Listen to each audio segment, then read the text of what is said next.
우리 말씀을 통해서 오직 성령의 권능을 받으라 27번째 말씀입니다. 주 예수를 믿으라 그리하면 제목을 같이 맞는 시간 갖도록 하겠습니다.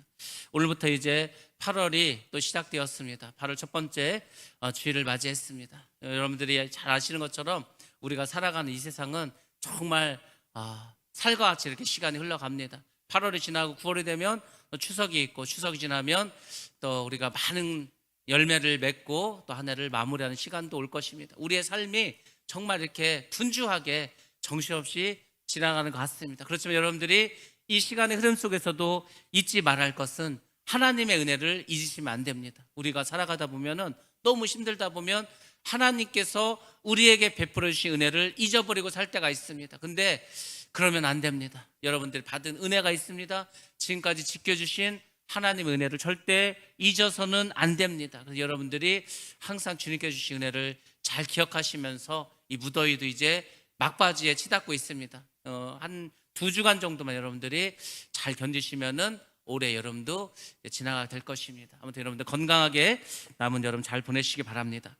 지난주에 우리가 말씀을 전한 것처럼 이제 성령께서 사도 바울 일행을 유럽으로 이렇게 이끌어 주셨습니다. 그래서 첫 번째 성인 빌립보로 가게 되었습니다. 이 빌립보는 굉장히 큰 도시였습니다. 큰 도시고 로마의 귀족들과 또 퇴역한 그런 군인들이 살았던 로마의 직할시고 굉장히 중요한 도시였습니다. 자, 그래서 이제 빌립보에 들어가서 사도 바울이 사역을 시작하는데 아주 중요한 사건이 벌어집니다. 여러분들도 너무너무 잘 아는 사건이 바로 오늘 본문 중에 일어나게 됩니다. 바로 귀신 들린 여종을 고친 일입니다. 빌립보에 갔더니 어떤 귀신 들린 여자가 있었습니다. 귀신을 아직 어떤 귀신 들었는지 점치는 귀신 들어서 점을 아주 잘 칩니다. 그래서 그 여인을 통해서 많은 장사함들이 점을 치게 되고 큰 이득을 얻게 되었습니다. 근데 바로 그 귀신 들린 여인을 고치게 되었습니다. 자, 우리 말씀 한번 보겠습니다. 사도행전 16장 17절로 18절 말씀입니다. 시작.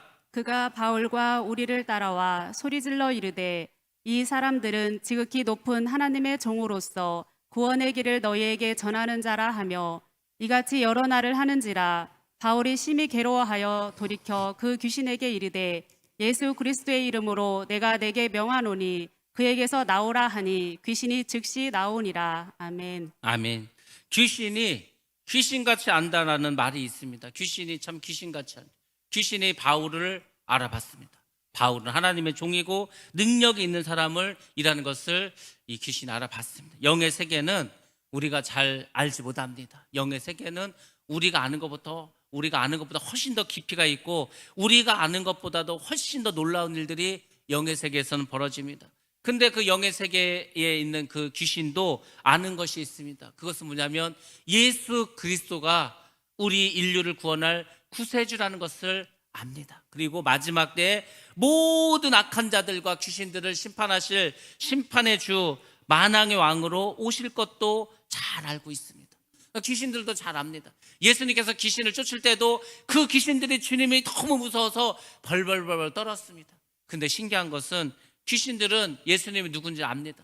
사도 바울이 누군지도 압니다. 우리가 성령 충만해서 하나님의 능력을 가지고 있다면 우리도 알아봅니다. 근데 그 귀신들이 알기는 아는데 하나님을 믿지는 못합니다.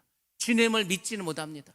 회개도 하지 못합니다. 그래서 귀신은 멸망당할 수밖에 없습니다. 아무튼 사도 바울이 복음을 증거할 때 이 귀신 들린 여자를 만났고 그 귀신을 내쫓았습니다. 근데 본문 말씀 봤더니 이 귀신은 참 맞는 말을 하고 있는데 사도 바울은 마음이 괴로웠다고 합니다. 왜 괴로웠겠습니까? 귀신도 하나님을 언급하고 올바른 말을 하는 경우가 있습니다. 지금도 마찬가지입니다. 귀신 들린 사람 말하는 거 잘 들어보시기 바랍니다. 다 틀린 말이 아닙니다. 맞는 말도 많습니다. 몇 가지가 틀려서 그렇죠. 이단들도 마찬가지입니다. 하나님을 전하는 것 같습니다. 성령을 증거하는 것 같습니다. 근데 마지막에는 교주의 이름이 나옵니다. 그러니까 귀신들도 다 틀린 것은 아닙니다. 바로 거짓의 영, 미혹의 영들이 사람들을 말로 현혹하고 미혹합니다. 이 사람의 말이 얼마나 무섭냐면은 말을 잘하는 사람이 있습니다. 자기가 아무리 힘들어도 아무리 불리해도 자기가 아무리 많은 죄를 져도 사람에게 와서는 거짓말로 그 사람의 자기의 입장을 변호하고 합리화해서 결국은 자기의 사람을 만드는 그런 사람들도 있습니다. 엄청난 능력을 가지고 있는 것입니다. 귀신이 바로 그런 일을 합니다. 귀신은 사람을 미혹하고 현혹합니다. 내가 속지 말아야지, 내가 넘어가지 말아야지 해도 넘어갈 수밖에 없습니다. 왜? 우리의 마음을, 사람의 마음을 미혹하기 때문에. 그렇지만 아무리 바른 말이라 할지라도 귀신을 통해서 하나님이 증거되고 복음이 전파되는 것, 그것은 진리가 될 수 없습니다. 무당들이 가끔 하나님을 믿고 예수를 믿는다고 이렇게 하는 사람도 있습니다. 근데 하나님을 믿고 예수를 믿으려면 자기가 섬겼던 모든 신을 다 버리고 오직 예수님만 섬겨야 되는데, 그렇지 않고 다른 귀신을 다 섬기면서 거기서 1+1으로 예수님을 하나 추가해서 더 믿는 그런 자들도 있습니다. 그는 하나님 믿는 게 아닙니다. 하나님을 믿고 예수를 믿는 것은 이전에 섬겨왔던 모든 신을 버리는 겁니다. 우리가 예수를 믿는다는 것은 다른 신을 섬겼던 것, 나를 의지하고 다른 세상의 신을 섬겼던 모든 것을 떨쳐버리고 오직 예수 그리스도만 믿겠다는 게, 그게 예수 믿는 건데, 여전히 내가 섬겨왔던 모든 신을 섬기면서 고사도 지내고 제사도 지내고 할 거 다 하면서 그리고 예수를 덧붙여서 믿는다, 그것은 예수를 믿는 것이 아닙니다. 그렇게 혼합돼 버리면 결국은 악해지는 거예요. 그렇지 않습니까? 깨끗한 물이 있고 더러운 물이 있습니다. 섞어버리면 깨끗해집니까? 더러워집니까?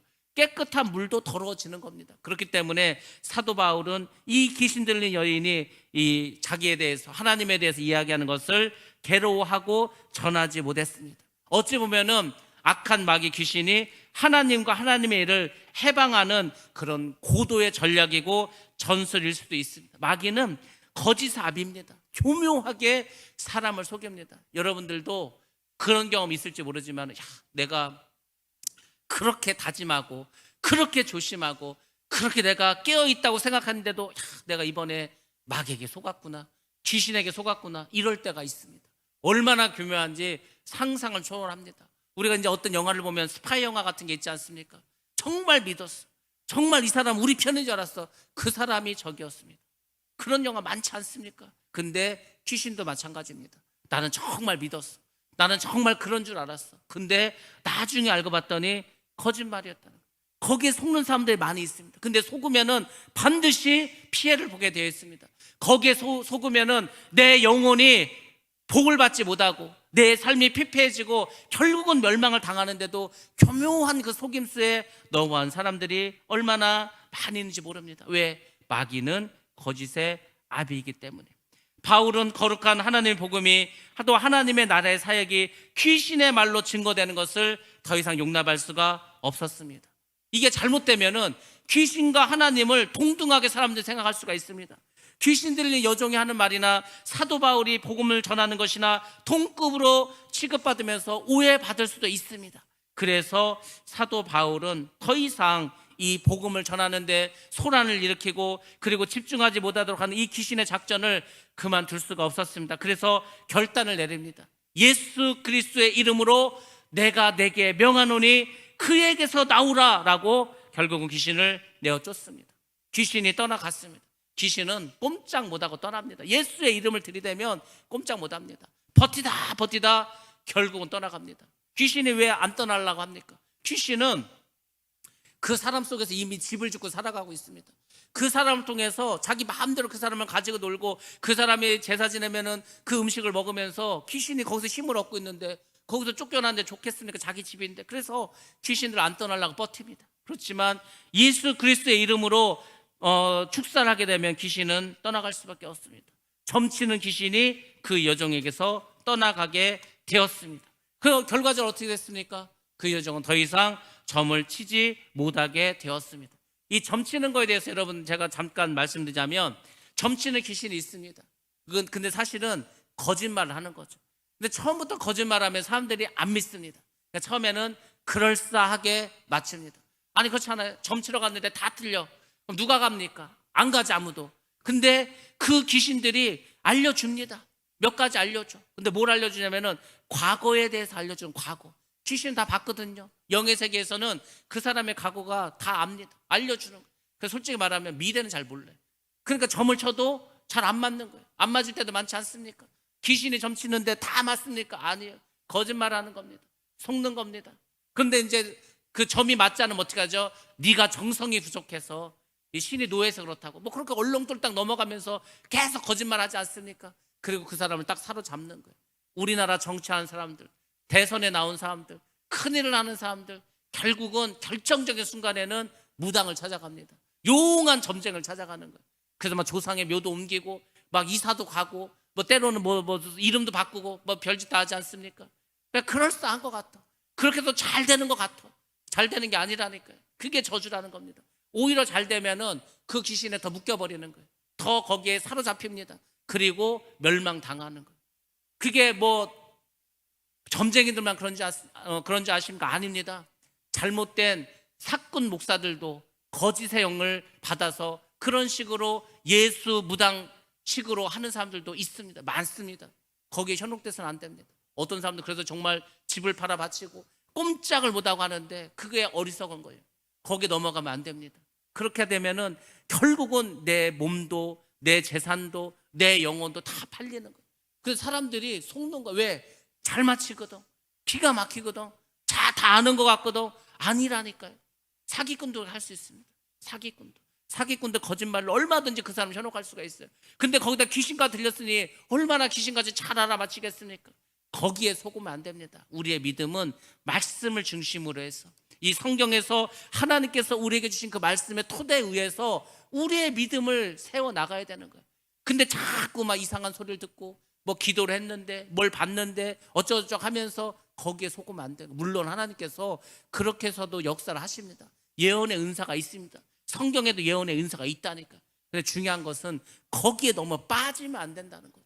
거기에 빠지면 안 됩니다. 그러면은 문제가 생깁니다. 그래서 결국 사도 바울이 점치는 귀신을 내어 쫓았습니다. 그랬더니 어떤 일이 벌어졌습니까? 이 점치는 점쟁이를 통해서 이득을 받던 주인들이 있습니다. 이 사람들이 바울과 실라를 이제 끌고 가서 관리에게 고발합니다. 그리고 이렇게 고소를 합니다. 자, 고소의 내용이 성경에 나와 있습니다. 사도행전 16장 20절부터 21절까지의 말씀입니다. 같이 봅니다. 시작. 상관들 앞에 데리고 가서 말하되 이 사람들이 유대인인데 우리 성을 심히 요란하게 하여 로마 사람인 우리가 받지도 못하고 행하지도 못할 풍속을 전한다 하거늘. 아멘. 아멘. 뭐 고발 내용을 보니까 성을 요단케 하고 그리고 로마 사람이 우리가 받지도 듣지도 못했던 또 행하지도 못한 풍속을 전한다고 한다 이렇게 고소를 했지만 실제로는 그게 아닙니다. 실제로는 뭐였죠? 자기들이 지금 손해를 보고 있다는 거예요. 이 귀신을 내어 쫓아가지고. 그래서 이제 고소를 하게 됩니다. 자, 관리들은 바울과 실라를 붙잡습니다. 뭐 알지도 못하는 이상한 여행객이 와서 시끄럽게 했다고 하니까 붙잡습니다. 그리고 사람들 앞에서 옷을 벗기고 심한 매질을 합니다. 태장으로 긴 막대기 그 곤장을 같은 걸로 때렸습니다. 그리고 감옥에 넣고 이제 착고 수갑까지 채워 넣었습니다. 여러분들 사도 바울은 지금 복음을 전하고 있습니다. 복음을 전하는데 방해하는 자가 있었어요. 귀신 들린 자가 있었습니다. 그래서 귀신을 내어 쫓았습니다. 복음을 전하고 하나님의 일을 했습니다. 근데 사도 바울은 어떻게 됐습니까? 옷이 찢겨지고 매를 맞고 감옥에 들어가고 착고에 채웠습니다. 그 감옥이 어디냐면 지하 감옥이요. 깜깜합니다. 지하 감옥인데 습기도 많아. 그러니까 막 습기도 많고 막 무덥고 숨쉬기도 어렵고 그런 곳에 지금 갇히게 되었습니다. 복음을 전하는데 꽃길이 열리는 게 아니라니까. 복음을 전하는데 가시밭길 그리고 십자가의 길이 열린다는 겁니다. 그렇지만 여러분들 이런 모든 시련과 고난과 아픔을 또 여러분들이 잊지 말고 기억하시고 이기셔야 됩니다. 여러분들 왜 주님께서 복음을 전하는데 하나님의 일을 하는데 왜 이런 어려움을 주십니까? 다 이유가 있습니다. 결과적으로 뭔지 아십니까? 우리에게 상급을 주시기 위해서입니다. 여러분들이 이 말씀을 꼭 기억하시기 바랍니다. 그래서 예수님께서도 미리 우리에게 알려주셨습니다. 마태복음 5장에서. 자, 마태복음 5장 10절과 12절 말씀 같이 봅니다. 시작. 의를 위하여 박해를 받은 자는 복이 있나니 천국이 그들의 것임이라. 나로 말미암아 너희를 욕하고 박해하고 거짓으로 너희를 거슬러 모든 악한 말을 할 때에는 너희에게 복이 있나니 기뻐하고 즐거워하라. 하늘에서 너희의 상이 큼이라. 너희 전에 있던 선지자들도 이같이 박해하였느니라. 아멘. 사도행전 5장, 마태복음 5장 8복 중에서 마지막 복 아닙니까? 의를 위해서 박해를 받는 자, 복이 있다는 겁니다. 어떤 복입니까? 천국이 그들의 것임이라. 거꾸로 말하면 뭐합니까? 천국이 나의 것이 되려면 우리가 의를 위해서 박해를 받아야 된다는 겁니다. 우리가 주님을 위해서 욕을 먹습니다. 주님을 위해서 박해를 받습니다. 또 누군가 와서 거짓말로 고설해가지고 우리가 어려움을 겪습니다. 다 기뻐하고 즐거워하라는 겁니다. 왜? 하늘에서 상이 크다는 거. 하늘에서 여러분들 이 땅에서 내가 예수의 이름 때문에 하나님의 일 때문에 고난을 당한다, 어려움을 당한다, 힘든 일을 당한다. 그러면 속으로 생각하세요. 야, 나는 복 받았다. 나는 막 지금 하늘에서 내 상이 막 엄청나게 커진다. 그렇게 생각하시라니까요. 아무것도 아닙니다. 이 땅에서 우리가 고통당해 막 그가지고 얼마나 당하겠어. 매를 맞으면 얼마나 맞을 것이고, 감옥에 가면 얼마나 갈 것이고, 뭐 죽기밖에 더 하겠습니까? 근데 그 이후의 상은 너무너무 큰 거예요. 우리는 상상할 수 없는 그 상을 받고 천국에서 영원히 살아갑니다. 여러분들 지금 천국에 못 가봐서 그렇지, 지금 당장 우리가 천국에 갈 수 있다면은 이 땅에서 고난당하고 핍박당한 자들이 지금 천국에서 어떻게 살아가고 있는가 한번 보시기 바랍니다. 어떻게 살아가고 있는가. 주님께서 약속해 주지 않았습니까? 여러분들 힘들다고 어렵다고 그 뭐 너무 이렇게 막 괴로워할 필요 하나도 없습니다. 아무것도 아니에요. 이 세상에서 겪는 게 대단한 것 같지만 사실 아무것도 아닙니다. 감옥에 갇힌 바울과 실라는 낙심하지도 않았습니다. 불평하지도 않았습니다. 이게 중요하다니까요. 이게 믿음이 없는 사람이면 어떻게 하겠어요? 야, 이게 내가 예수를 전했더니 이렇게 고통을 당하네. 내가 괜히 예수를 전했다. 아닙니다. 사도 바울은 예수를 믿는 사람들을 감옥에 보내고 죽이는 일에 앞장섰던 사람입니다. 그가 이제 예수님을 만났어요. 그리고 어떻게 했습니까? 다소에서 10년 동안을 주님께서 주신 은혜 가운데 기도하면서 하늘나라도 갔다 오고 많은 간증을 한 사람입니다. 이게 아무것도 아니라는 거예요. 별거 아니라는 거예요. 내가 낙심하고 좌절할 필요가 전혀 없다는 것을 사도 바울은 알았습니다. 그러니까 우리도 마찬가지예요. 이런 마음을 가져야 됩니다. 못 가지고 뭐 어려우면 얼마나 어려운데 뭘 낙심을 하십니까? 뭘 그렇게 힘들어 하십니까? 불평 하나도 없습니다. 그리고 어떻게 했습니까? 한밤중에 기도하고 하나님을 찬양했다는 겁니다. 여러분들, 내가 너무 힘든 일이 있어, 내가 너무 어려운 일이 있어, 너무 고통스러운 일이 있어, 간단합니다. 기도원을 가시기 바랍니다. 교회에 오셔서 철야를 하시기 바랍니다. 금식을 하시기 바랍니다. 기도하시기 바랍니다. 세상의 문을 닫아버리고 기도하시면 하늘의 문이 열립니다. 그리고 문제가 빨리 해결되는 거예요. 사도 바울과 신라는 감옥에 붙잡혔는데 거기서 찬양하고 기도했다는 것입니다. 그러니까 문제가 바로 해결될 수밖에 없죠. 모든 사람들이 듣도록 기도하고 찬양했다는 것은 하나님의 이름을 선포하는 겁니다. 그 감옥에 있는 사람들이 그 찬송 소리를 듣는 거예요. 그 가사 내용을 다 들을 거 아닙니까?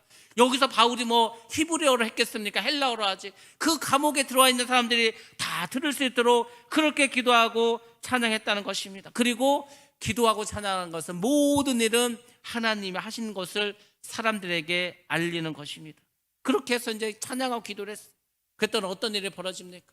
상상도 할 수 없는 서프라이즈가 벌어지지 않았습니까? 바로 지진이 일어났습니다. 지진.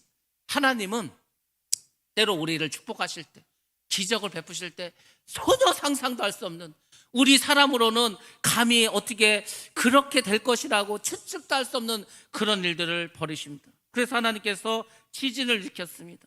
놀라운 기적이, 역사가 일어났습니다. 감옥에 막 터가 흔들리는 겁니다. 그러면서 어떻게 됐습니까? 굳게 잠긴 그 감옥문이 막 열리는 겁니다. 감옥만 열렸습니까? 아닙니다. 죄수들을 붙잡고선 그 사슬 착고가 다 열려지기 시작하고 풀어지기 시작했습니다. 이 지진이 왜 하나님이 주신 건지 아십니까? 이게 왜 하나님이 일으킨 건지 아십니까? 물론 역사서를 보면은 이 로마사라는 역사서에 이때 빌립보에서 큰 지진이 있었다는 기록이 실제로 있기도 합니다. 근데 이게 하나님께서 일으킨 그 기적이라는 것을 왜 알 수 있냐면은 우연히 그때 사도 바울이 기도하고 찬양하는데 우연히 그때 지진이 일어났겠습니까? 아니라니까.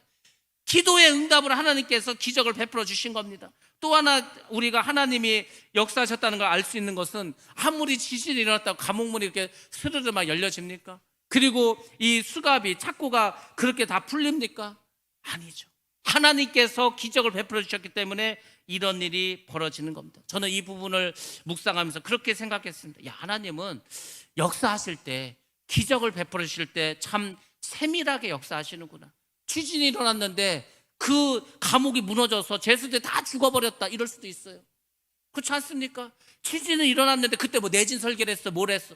그 지하 그 감옥은 그냥 땅을 파서 돌을 쌓아서 만든 거라니까요. 돌이 무너지고 막 그러면 사람들 다 깔려 죽어야지. 근데 신기하게 지진이 일어났는데 감옥 문이 열리고 착고가 풀렸다니까요. 지진이 일어났다고 그게 어떻게 해야 됩니까? 왜 사람들이 죽지 않고 그게 왜 감옥이 무너지지 않습니까? 하나님이 세밀하게 축복해 주셨기 때문에. 여러분들 하나님이 역사하실 때 가만히 한번 보시기 바랍니다. 기가 막히게 1.1핵도 잘못된 것 없이 정확하게 전혀 피해받지 않고 털끝 하나 우리가 피해보지 않게 상하지 않게 그렇게 아주 정밀하게 역사하십니다. 정말 하나님이 아니고서는 야 이런 일이 어떻게 벌어질 수 있을까 싶을 정도로. 그러면서 여러분들 기도하시기 바랍니다.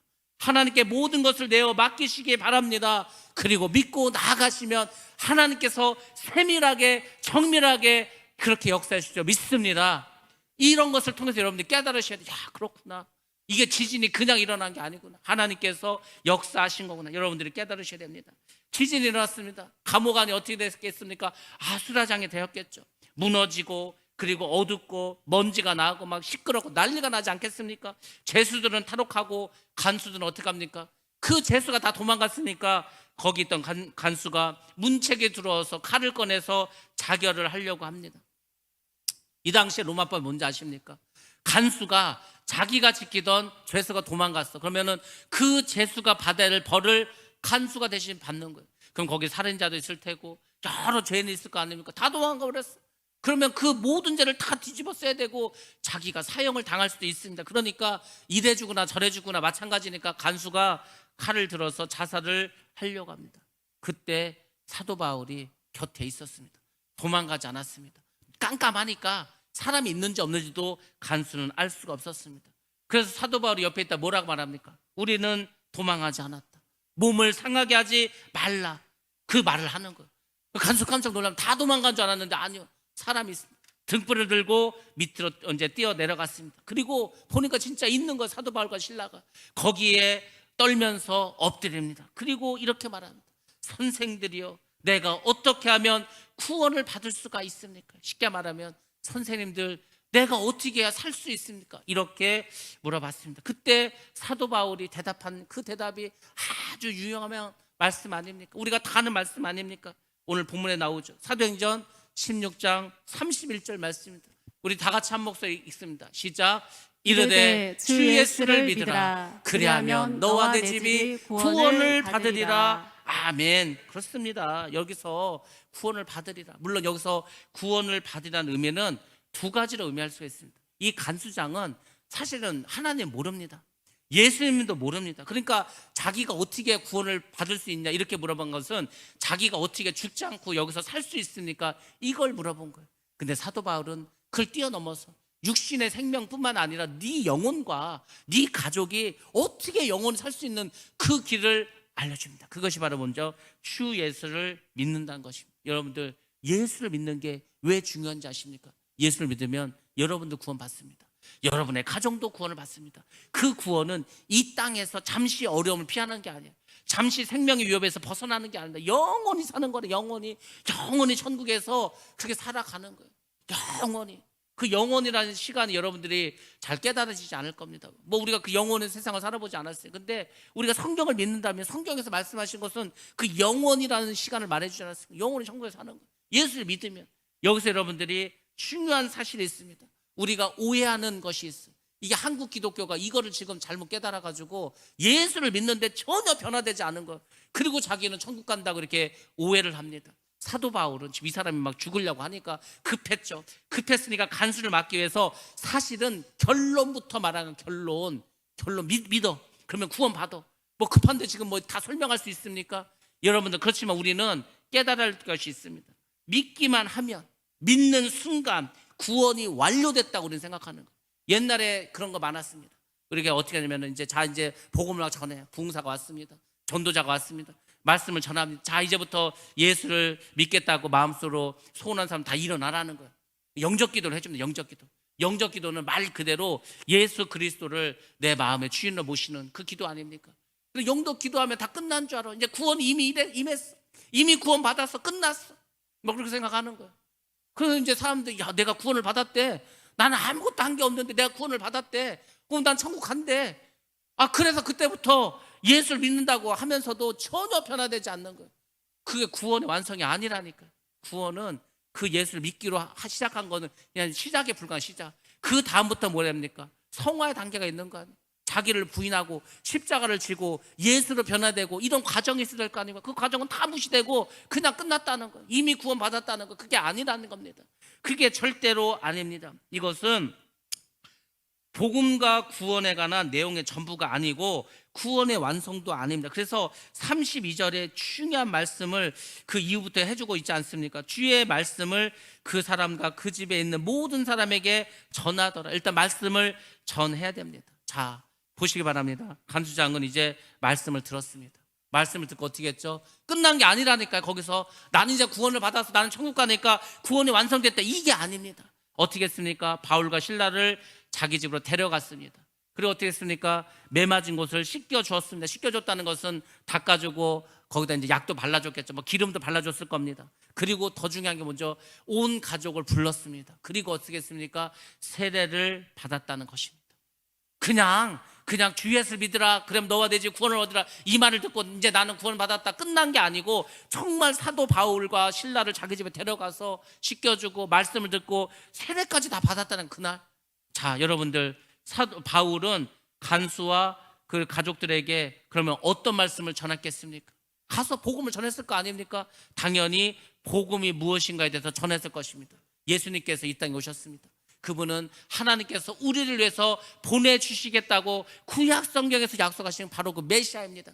그분이 십자가에 죽으셨습니다. 우리의 죄를 위해서 대신 죽었습니다. 그분을 믿어야 우리가 구원을 받습니다. 그 복음에 대해서 말하지 않았겠냐고. 그 주님이 다시 오신다 말하지 않았겠습니까? 하나님의 나라에 대해서도 구원에 대해서도 거듭남의 필요성에 대해서도 물과 성령을 우리가 거듭나야 됩니다. 회개해야 됩니다. 안 했겠냐고 다 설명을 하고 가르쳤습니다.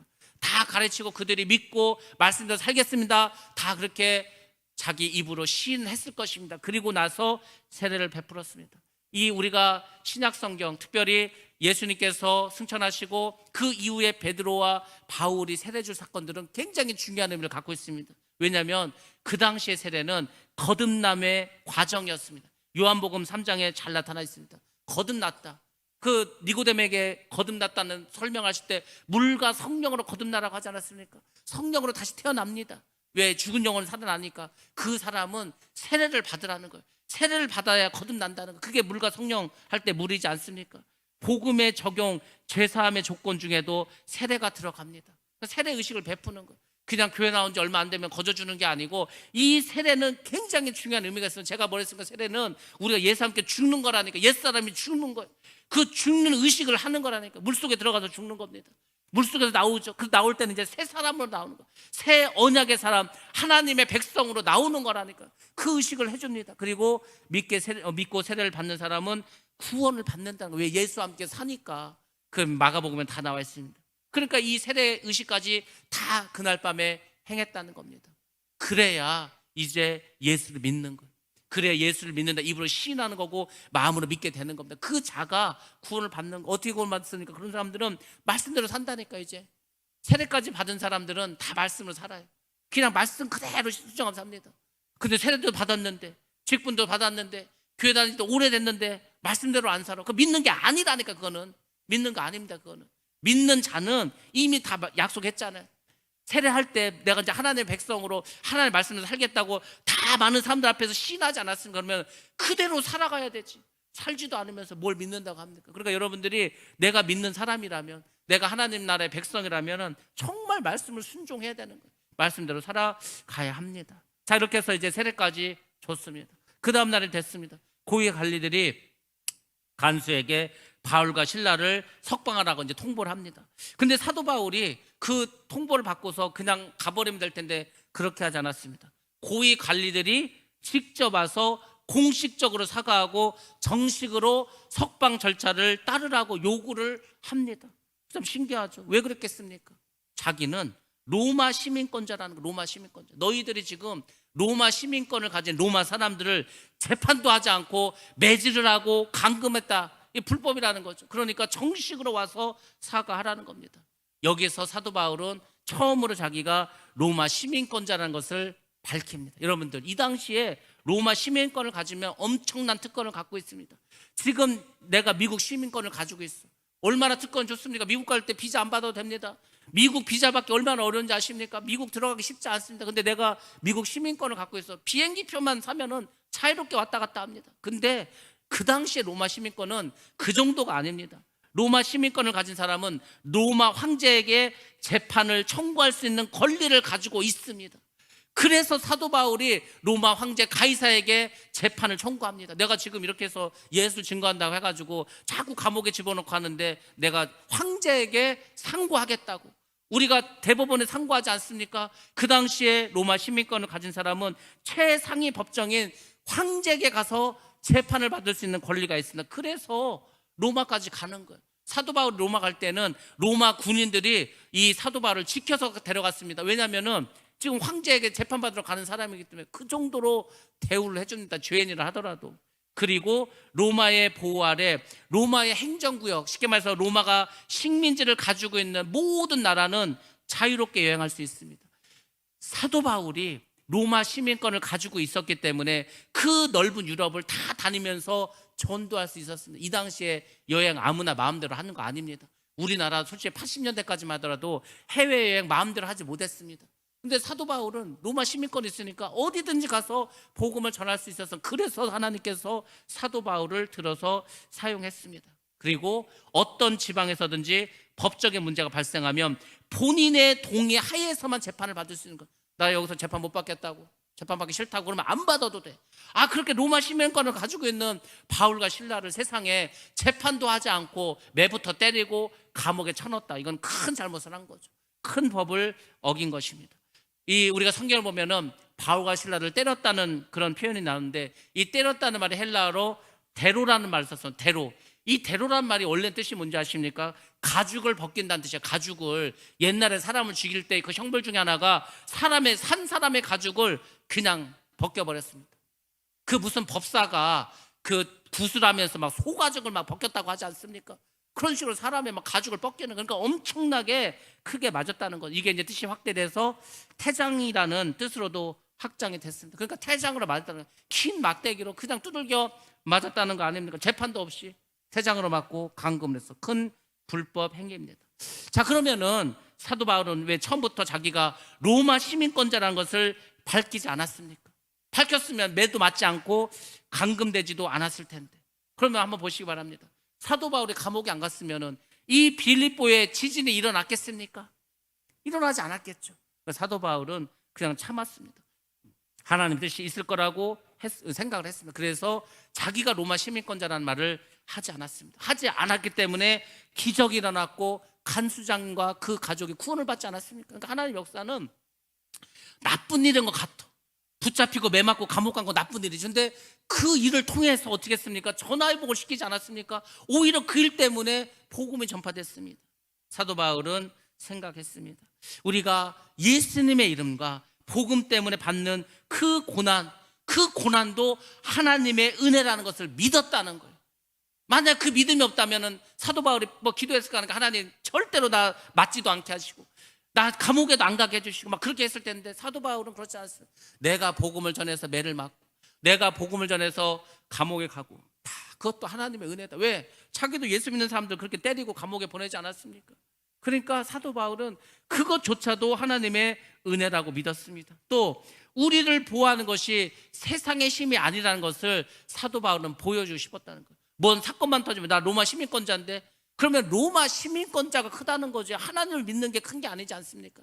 그러니까 물론 내가 세상적으로 권세도 있어, 세상적으로 돈도 있어, 세상적으로 백도 있어. 그렇지만 그거 쓰지 않겠다는 거. 왜? 그걸 쓰면은 잘못하면 그것 때문에 역사가 일어났다는 사람이 생각할 거 아니에요. 하나님께서 도와주신 게 아니고. 그래서 복음을 전할 때 이 모든 것은 하나님이 하신다는 것을 믿고 있었고, 또 그것을 전파하기 위해서 사도 바울은 자기가 가지고 있는 힘을 일부러 쓰지 않았다는 거예요. 왜? 하나님의 모든 것을 한다는 것을 보여주고 싶어서. 그리고 세 번째로는 간수와 빌보 교인들에게 고난과 기적을 경험하게 해서.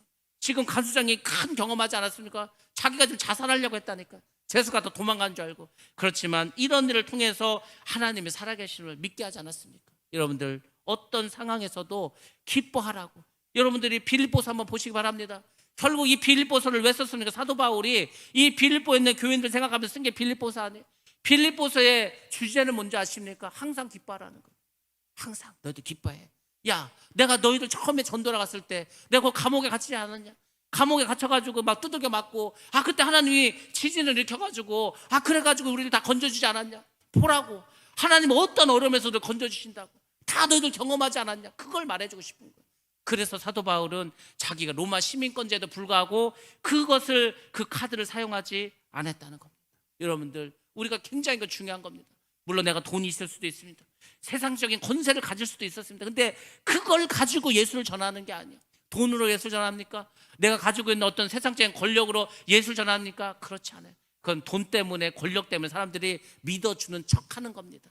내가 힘들어도, 내가 어려워도, 내가 환난과 핍박에 있어도 내가 믿음을 가지고 나아갈 때 그때 하나님이 역사하시는 겁니다. 그리고 그렇게 복음이 증거됐을 때 많은 사람들이 깨닫고 오는 거예요.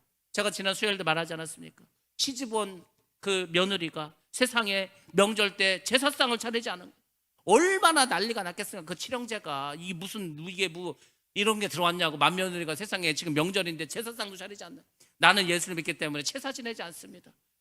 그래가지고 그렇게 힘들게 시집살을 했어요. 20년을. 그 20년을 얼마나 힘들었겠습니까? 근데 하나님께서 결국은 복을 주시는 거예요. 그 복이요, 자녀들에 가서는 더 큰 복이 되었습니다. 그 밑으로 가면 더 큰 복이 됐습니다. 하나님은 우리의 믿음을 보시는 거예요. 힘들어도 어려워도 네가 믿음만 가지고 기도하고 네가 끝까지 간구하면 역사하겠다. 하나님이 우리에게 보여주고 싶은 것은 바로 그것입니다. 성경이 우리에게 말해주는 것도 그겁니다. 하나님만 믿기 바랍니다. 어떤 사람은 돈을 의지해요. 어떤 사람은 권력을 의지해요. 어떤 사람은 백을 의지합니다. 그런 거 다 소용없습니다. 그것으로 하나님의 일을 하는 거 아닙니다. 하나님의 일은 하나님께서 주시는 능력과 하나님 주시는 힘으로 하는 것인 줄로 믿습니다.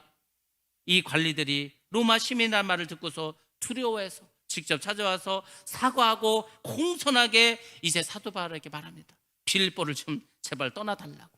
그래서 이제 감옥에서 나와서 믿는 사람들 어디에 모여있습니까? 루디아의 집에 모여있지 않습니까? 루디아 집이 이제 빌립보 교회가 되었으니까 그곳에 가서 많은 성도들 위로합니다. 그리고 빌립보를 떠나가게 됩니다. 여러분들, 복음 전파는 우리 믿음을 더 크게 해줍니다. 나에게 믿음이 안 자라지, 내 믿음에 변화가 없지, 그러면 복음을 전해보세요. 여러분들이 복음을 전하고 믿지 않는 자에게 자꾸 말씀을 전하고 그렇게 하고 예수를 증거하면 여러분의 믿음이 점점 커집니다. 나는 왜 하나님 믿는데 뭐 체험도 없고 간증거리도 없지? 복음을 전해보라니까. 복음을 전하면은요, 전할 때마다 하나님께서 체험하게 하십니다. 복음을 전할 때마다 간증하는 삶을 살게 해주십니다. 여러분들 옛날에 우리 선교여행 갔을 때 맨날 전도하러 가서, 그것도 외국에 가가지고 전도하는 게 쉬웠습니까? 그래도 그렇게 전도했으니까 여러 가지 기적도 일어나고 간증거리도 생기지 않습니까? 근데 왜 지금은 안 합니까? 한국이라서 안 합니까? 꼭 외국에 나가서만 합니까? 그렇지 않습니다. 때를 어떤지 못 왔던지 여러분의 가족과 여러분의 지인과 여러분의 이웃에게 복음을 전해야 됩니다. 언제든지 우리는 복음을 전하고 복음으로 무장되어 있어야 됩니다. 그리고 말씀을 전해야 되는 거예요. 사도행전은 결국은 뭐라 했습니까? 땅끝까지 복음을 전하라는 거예요. 그 땅끝까지 복음을 전하는 게 나의 사명이고 우리 교회 사명이고 우리 모두가 행해야 될 일입니다. 여러분들, 이 사명을 다시 한번 생각하시고 하나님께 기도하시기 바랍니다. 하나님, 나에게도 문제가 많고 내가 지금 여러 가지 어렵지만 하나님, 그렇지만 내가 복음을 전하는 전도자가 되겠습니다. 그렇게 복음을 증거할 때 하나님께서 힘 주시고 능력 주시고 모든 어려움 가운데서 새 힘을 공급해 주실 줄로 믿습니다. 그런 축복이 여러분에게, 우리 교회 넘쳐나기를 주의 이름으로 축원합니다.